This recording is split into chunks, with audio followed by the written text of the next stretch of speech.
The more available you are, the less powerful you become. Available to every text, available to every mood, available to every interaction, available to every opinion, available to every person who suddenly wants access to you the moment you start building something real. And at first, that sounds harmless. It sounds nice, responsive, kind, open, easygoing. But if everyone can reach you whenever they want, then eventually everyone starts shaping you. Your peace gets shaped, your focus gets shaped, your standards get shaped, your emotions get shaped. And one day you realize something painful. You did not lose your edge all at once. You lost it through access. In this video, I'm going to show you why being too available quietly destroys respect, why constant access makes you easier to control, and how to rebuild your standards, your peace, and your power by learning when to close the gate. Because powerful people are not powerful just because they say the right things. They are powerful because not everything gets access to them. Not every person, not every conversation, not every demand, not every emotion. And the moment you understand that, the way you move changes. Most people do not realize that access itself is power. The person who can reach you anytime can influence your state anytime. If someone can interrupt your attention whenever they want, they control a piece of your focus. If someone can pull you into emotional labor whenever they want, they control a piece of your energy. If someone can keep you explaining, reacting, reassuring, and proving, they control a piece of your nervous system. That is why access is never neutral. Every open door is a possible drain. Every open line is a possible disturbance. Every open emotional channel is a possible point of control. And if you never become selective, your life starts feeling crowded from the inside. Not because you are doing too much, but because too much is doing you. The overly available person usually thinks they are being good, helpful, understanding, loyal, flexible, emotionally generous. But very often what they are really becoming is easy to use. Because people learn your patterns. They learn that you'll always answer, always explain, always make room, always adjust, always come back, always make yourself reachable, even when it costs you peace. And once people learn that your boundaries are weak, they stop respecting them. Not because they are monsters, but because access that is never protected gets treated as cheap. That is the hard truth. If your time is always available, it gets devalued. If your attention is always available, it gets assumed. If your emotional labor is always available, it gets expected. And expected access is one of the fastest ways to lose power. People like to say respect is about confidence. That is only part of it. Respect is also about standards. The moment people sense that you will keep abandoning yourself to stay available, something changes. They may still like you. They may still use you. They may still come to you. But deep respect starts falling. Because deep respect is built when your life has structure.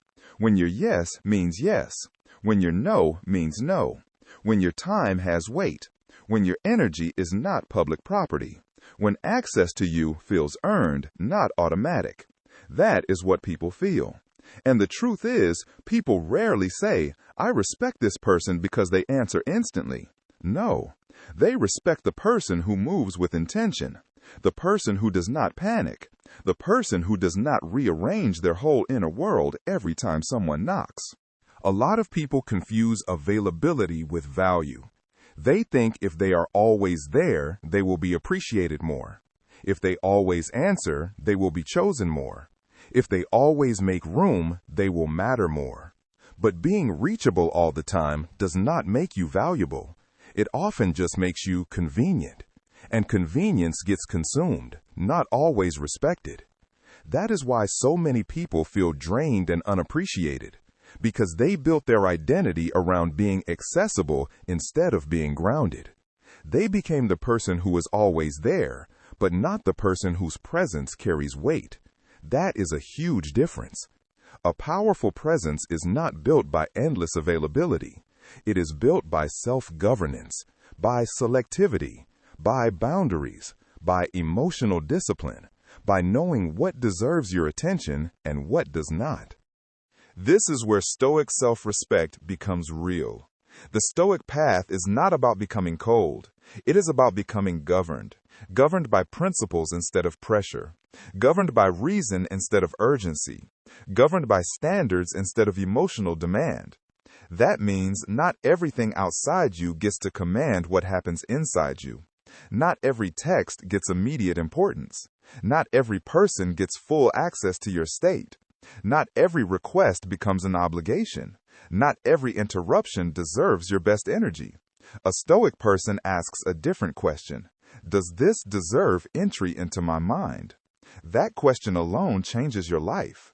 Because once you start asking it, you stop treating access like a default, and you start treating it like what it really is: permission.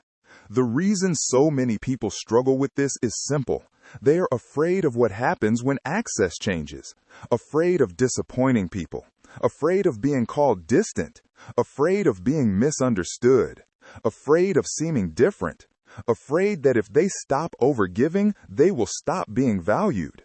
But that fear is exactly what keeps them trapped, because the person who cannot tolerate disappointing others will spend their life disappointing themselves. They'll answer when they need silence, show up when they need recovery, explain when they need stillness, give when they need to preserve. And all of that teaches the world one thing: you can reach me even when it costs me. That is not kindness. That is self-abandonment with good manners. When you start becoming less available, something important happens. You begin to see clearly. You see who respected you only when access was easy. You see who gets irritated when your energy is no longer free. You see which conversations were draining, which habits were unnecessary, which patterns were built around your lack of boundaries. And yes, some people will call you different. Good. You should be different. Different from the version of you that was always reachable, always adjustable, always emotionally on call. Because that version of you was too easy to enter. And anything too easy to enter is eventually too easy to disturb. So what do? You stop making instant access normal.